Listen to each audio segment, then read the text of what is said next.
Eala just broke serve. Right there in front of a packed Cincinnati crowd, she leveled the set against the number 10 player on the planet. The stadium came alive, feet stomping, voices rising. She was one single game away from taking a set off Amanda Anisimova, a two-time Grand Slam finalist, in the very first meeting these two had ever played. 40 minutes later, she was zipping up her bag. Quiet. Alone with her thoughts. Something happened in that window. Something turned what looked like the statement match of her summer into a long, silent walk back to the locker room. You already know the ending. Eala lost.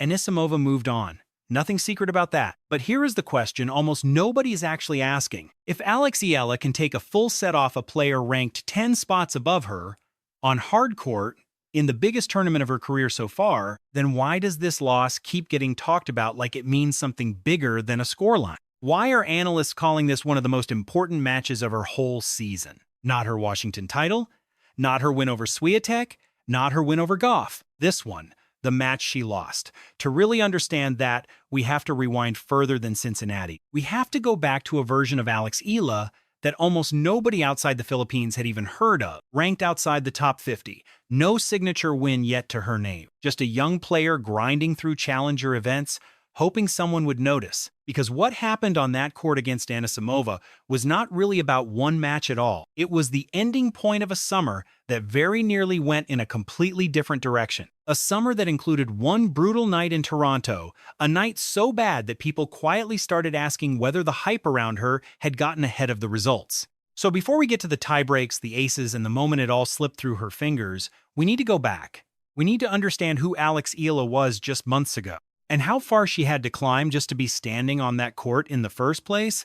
At the start of this year, Eala sat at number 53 in the world. That is not a bad ranking, not by a long shot. It is a respectable spot for a young pro still finding her footing. But let us be honest, it is not a ranking that lands you on American highlight reels.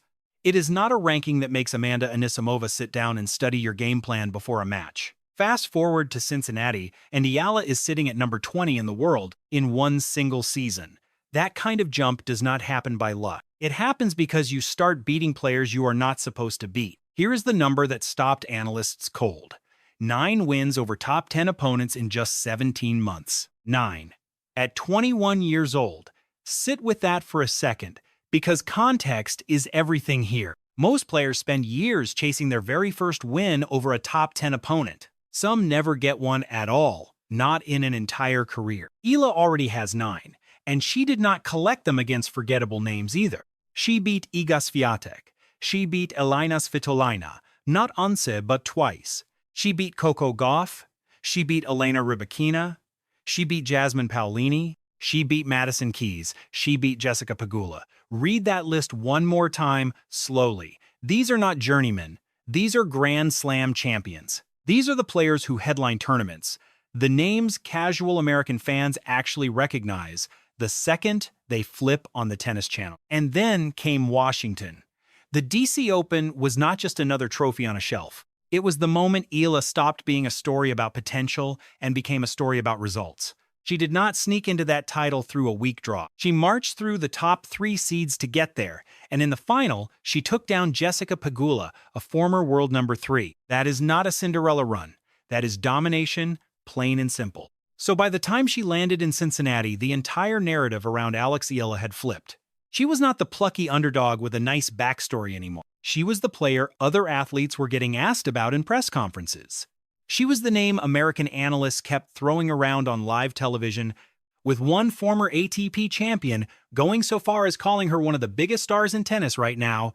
If you are just discovering her story, this is the part where it clicks. This is not hype built on potential. This is hype built on a receipt list of some of the best players alive. And that matters, because it makes what happened next feel almost impossible. If you are the kind of person who has watched a career build slowly, win after hard-fought win, only to watch it slam into a wall out of nowhere, stay with me, because you are about to watch that exact thing unfold in real time, right when everything was clicking, right when the wins kept stacking and the confidence showed on every single point. Eala walked straight into a night in Toronto that nobody saw coming. Not the fans, not the analysts, not, it seemed, even Eala herself. 7-match winning streak. One brand new title, a career-high ranking, and then Toronto happened. Belinda Bencic beat Alex Eala 4-6, 0-6. Read that second number again, 0-6. Not a close set that slipped away late. Not a set decided by one bad game. A complete shutout. The kind of set that makes commentators fall quiet instead of excited. This was not just a loss. This was the loss that snapped a 7-match winning streak, the longest of her entire career, at the absolute worst possible moment. So what actually happened? How does a player who just took down 3 of the best women in tennis to win her very first title suddenly lose an entire set without winning a single game? Here is where the story gets uncomfortable, because the real answer is not about tennis at all. It is about the human body. Since the start of the year, Eala had already played 56 matches. 56. More than any other player on the entire WTA Tour. Washington, then straight into Toronto. Barely any time in between to sleep, recover, ice the legs, breathe. 2 demanding tournaments back-to-back on hard courts against opponents who hit the ball harder than almost anyone else on tour. Ask yourself this. What happens to a 21-year-old body after a stretch like that? What happens to footwork, to reaction time, to the split-second decisions that separate a top 10 win from a shutout set? This is where the whispers started. Quiet at first, then louder. Was this fatigue catching up to her? Or had the tour finally figured her out? Was Alex Eala simply a young player who had burned through her tank too fast? Or was this the ceiling everyone had secretly been wondering about all along? Because here is the uncomfortable truth about breakout seasons in tennis. The tour adjusts. Opponents watch film late into the night. They find patterns. They find weaknesses. A player can look completely unstoppable for 3 straight months and then run straight into someone who has finally cracked the code on how to slow her down. Was that what Bencic found in Toronto? Did she uncover something real? Or did fatigue simply catch up with a schedule that never once gave Eala room to exhale? Nobody had a clean answer. And that uncertainty alone was dangerous, because the timing could not have been worse. Cincinnati was next, a bigger stage, a tougher draw. And now, for the first time all summer, real doubt hanging over a player who 3 weeks earlier looked like she could beat absolutely anyone in the world. Picture it from her side for a moment. You spend months proving to the entire tennis world that you belong at the top. You collect statement win after statement win. You finally lift the trophy that makes it official. And then, in one night, in one set, 0 games on the board, all of it gets called into question again.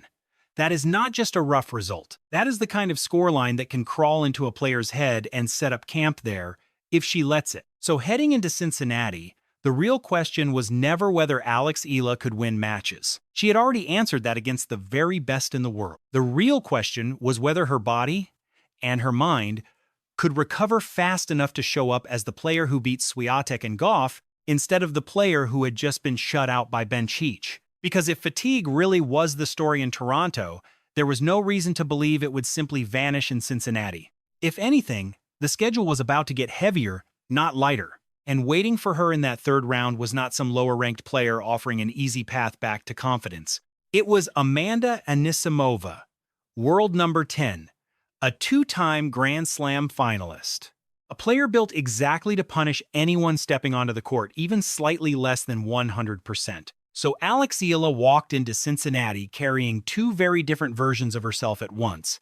The player with 9 wins over top 10 opponents, and the player who had just been shut out in a set that ended 0-6. Nobody, not even Eala herself, knew for certain which one was going to show up.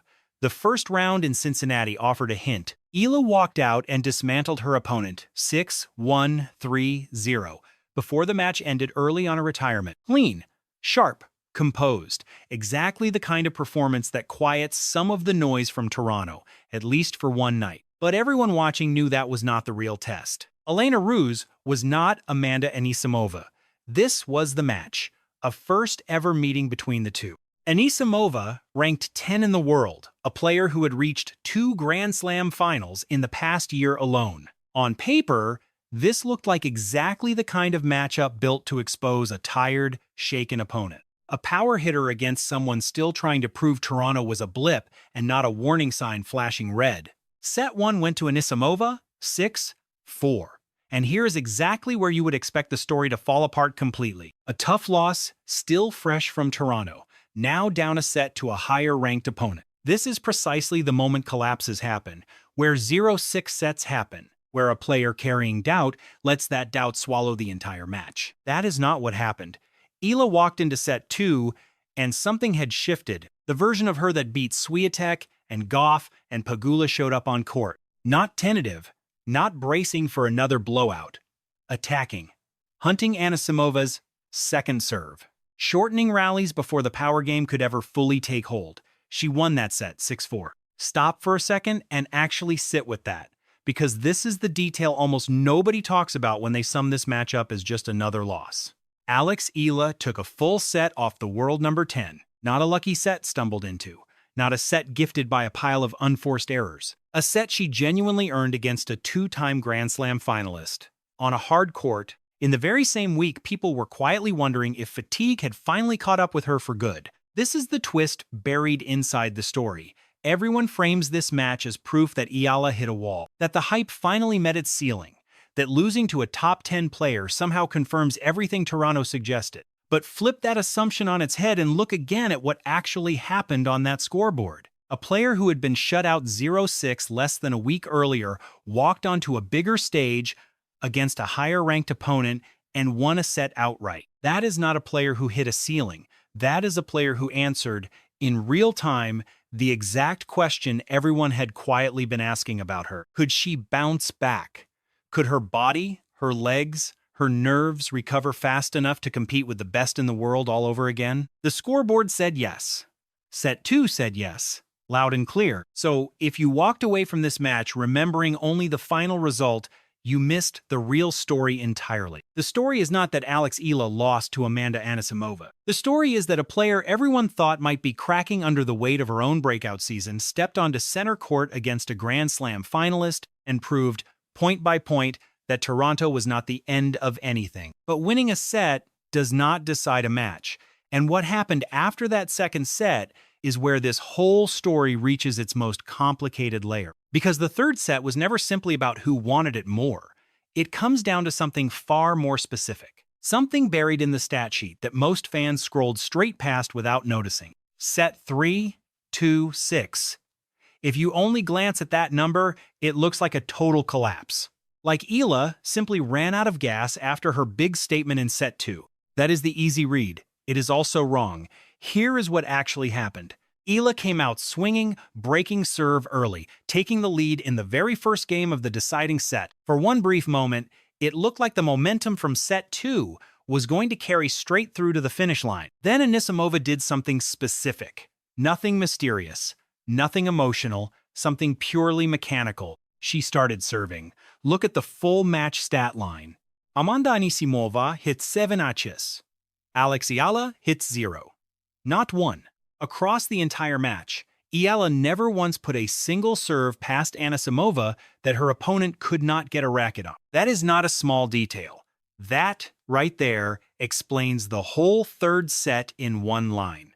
Think about what that means, point by point. Every single one of Eala's service games in that deciding set had to be earned through a rally, through footwork, through pure defense. Meanwhile, Anisimova was carrying a weapon in her back pocket that could end a point in a single shot whenever she needed it most. When a set is close, that gap does not always show up on the surface. But in a decider, against a two-time Grand Slam finalist, on the exact nights when free points matter more than anything else, that gap becomes the entire match. This is the piece almost no recap bothers to mention. People say Eala lost simply because Anisimova was the better player. That is too easy, and honestly, too lazy. Eala was not outclassed.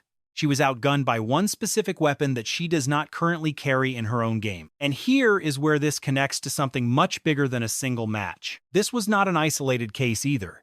This was Eala's 10th match this year against a top 10 opponent. 10th. At 21 years old. No other rising player on tour is putting together a resume like that this fast. She now stands at 9 wins and 1 loss in these must-win moments against the very best players alive, and even in the loss, she still took a set off a Grand Slam finalist just days after being shut out completely in Toronto. There is one more detail worth knowing, because it tells you exactly how the other side of the net actually saw this matchup coming. Before the match even started, Anisimova was asked what it felt like to face Eala for the first time. She did not brush it off. She said she expected the stadium to be packed, and she meant it as a warning to herself, not some throwaway compliment handed out for free. Think about that for a second. The player who eventually won this match walked in already bracing for the noise Eala was going to bring. That is not something you casually say about an opponent you expect to beat without breaking a sweat. So here is where all of this lands. A missing weapon. 0 aces in a match decided by razor-thin margin. A third set where every single free point belonged to the other side of the net. That is the real explanation behind the scoreline. Not fatigue, not a ceiling she suddenly hit. One specific, fixable gap in her game, exposed on the exact night it mattered the most. And that changes everything about how you should actually read what comes next for Alex Eala. So here is the answer to the question we started with. Why does this loss keep getting talked about like it means something bigger than a scoreline? Because it does, just not in the way you might expect. Alex Eala did not lose to Amanda Anisimova because Toronto broke her. She did not lose because the hype finally caught up to reality. She lost a 3-set battle to a 2-time Grand Slam finalist after taking a set outright in a decider that came down to one specific, identifiable gap. 0 aces against 7. That is not a ceiling. That is a target. Something a 21-year-old, with this much time still ahead of her, can absolutely go fix. And she is not stepping away from the spotlight to fix it quietly, either. In a matter of days, Alex Eala walks out onto the court at Ashe Stadium, the biggest stage in American tennis, for an exhibition against another rising star, right before the US Open even begins. Think about what that actually means. The same summer that included a shutout set in Toronto and a heartbreaking 3-set loss in Cincinnati also includes an invitation to play at the single most famous tennis stadium on the planet. That is not the trajectory of a player who hit her ceiling. That is the trajectory of a player the entire sport is actively building its future around. And she is not walking this path alone. Anisimova, Iva Jovic, Joao Fonseca. A whole new generation is rewriting who gets to headline this sport, and Alex Eala is not standing on the outside watching it happen. She is right in the middle of it. So the real question is no longer whether Alex Eala can beat a top 10 player. 9 wins already settled that argument. The real question is what happens the next time she walks into a deciding set against someone like Anisimova with that one specific gap in her game finally closed. Is Flushing Meadows, where this story finally turns into a signature win, instead of just another signature near miss? We do not know yet. Nobody does. But if you want to be there, the moment that answer finally reveals itself, this channel is going to be tracking every step of it, match by match, set by set. Subscribe now, so you never miss the moment this story finally flips.